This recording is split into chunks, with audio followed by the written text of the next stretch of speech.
Under my predecessor, the great MAGA king, the deficit increased every single year he was president.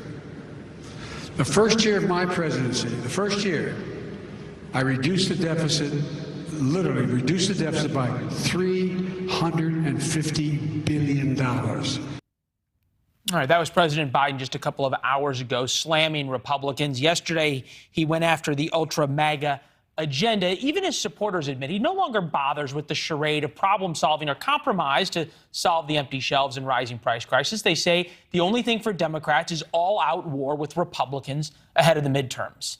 But today, at a farm in the Midwest, Mr. Biden appeared a little bit of a changed man. Earlier today, he said that the United States is united and there is nothing we can't do. We are the United States of America, and when we are united, there's not a damn thing we can't do. So if you're confused, don't worry. We are a little bit too with the mixed messages. Now imagine being a speechwriter trying to convince Americans everything's going to be all right. Jeff Nussbaum used to be one of the speechwriters. He left the White House just a few weeks ago. His new book, Undelivered, the never-heard speeches that would have rewritten history, lays out exactly what we would have heard had some of the most important moments in American history gone the other way. Think Hillary's 2016 acceptance speech, what Eisenhower would have said when the D-Day landings failed. Jeff joins us now. Jeff, we're going to get to the book in a minute. I mentioned to you in the break there is now a waiting list among the show staff for who gets to read it next. So we're excited. It's great. I'm thinking about writing these speeches. In a moment in the book, what Eisenhower would have said had D-Day failed. My decision to attack at this time and place was based on the best information available. If any blame or fault attaches to the attempt, it is mine alone. President Biden came out and said, I was wrong. Inflation is not transitory. It's going to be really tough. And I'm inviting Mitt Romney to come down and have a meeting and try to make a deal to fix it. Very different words. What's the discussion like in the White House of I was wrong and I need help versus Ultra Maga? Well, first I'll say, and another wonderful thing in that Eisenhower speech is you see him in his own hand cross out the troops have been withdrawn and writes in, I have made the decision to withdraw the troops. He switches out of the passive voice and basically takes responsibility.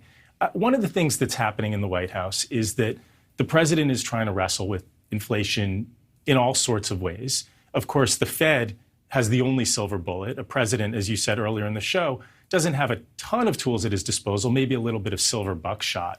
And one of the things I saw when I was in the White House is less about how do we describe or did we miscalculate, and more about what are we doing right now. So one of the things I saw was, the decision to release oil from the reserves and coordinate among allies and expand ethanol, allow it to be sold in more places later in the year. So trying to take the steps. And so I think right now the real focus is on showing action rather than describing. Although one thing I will say that gets to the point you made is the president has said many times now, he grew up in a family where if the price of gas rose, you felt it.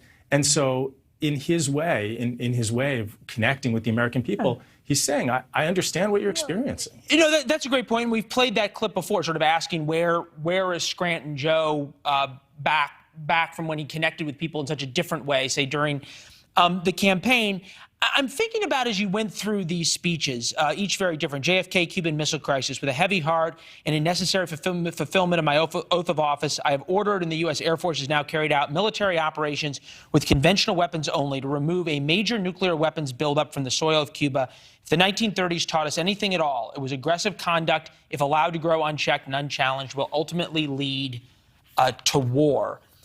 Is there a directness about the language that we used to hear than what we hear now? One of the things I say in the book is that leaders need to be explainers. And one of the things that's so compelling in these speeches that illustrate paths not taken is how ready the leaders were to explain why they were doing what they were doing, even though that's a path that we didn't ultimately go down. And one of the things I find in this book is that history may not repeat, as the saying goes, but it does rhyme.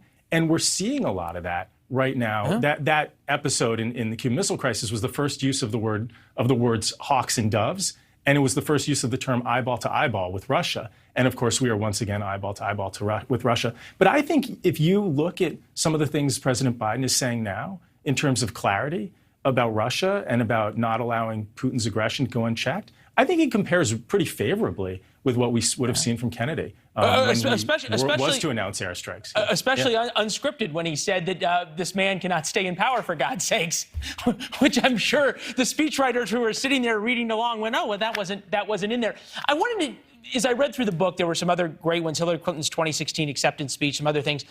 If there was a couple of moments in history where it could have gone the other way, where you knew there could have been a speech written, I'm thinking if the moon landing didn't work out, if Apollo 13 didn't come home, those kinds of moments where there would have been speeches written, what's one or two that you would have loved to have gotten your hands on, or maybe in Undelivered too?